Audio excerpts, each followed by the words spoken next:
നിരവധി സ്കൂളുകൾക്ക് നാളെ അവധി പ്രഖ്യാപിച്ചു.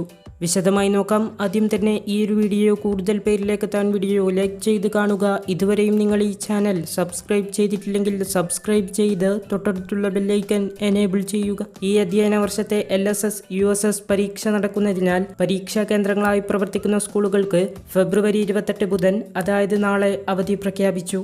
ഈ വർഷത്തെ LSS USS പരീക്ഷകൾ സംസ്ഥാനത്തെ വിവിധ പരീക്ഷാ സെന്ററുകളിൽ നാളെ നടക്കുകയാണ്. ഈ ദിവസം പരീക്ഷാ സെന്ററുകളിൽ റെഗുലർ ക്ലാസുകൾ നടക്കുകയാണെങ്കിൽ അത് പരീക്ഷാ നടപടികളെ ബാധിക്കുമെന്നതിനാൽ നാളെ പരീക്ഷാ കേന്ദ്രങ്ങളായി പ്രവർത്തിക്കുന്ന സ്കൂളുകൾക്ക് അവധി നൽകാൻ ഉത്തരവായി. ഈ സ്കൂളുകളിലെ 1 മുതൽ 9 വരെയുള്ള ക്ലാസുകൾക്ക് നാളെ അവധിയായിരിക്കും. ഇക്കാര്യത്തിൽ ആവശ്യമായ അറിയിപ്പുകൾ ജില്ലാ ഉപജില്ലാ ഓഫീസർമാർ സ്കൂൾ തലത്തിൽ നൽകേണ്ടതാണെന്ന് പൊതുവിദ്യാഭ്യാസ വകുപ്പ് അറിയിച്ചു.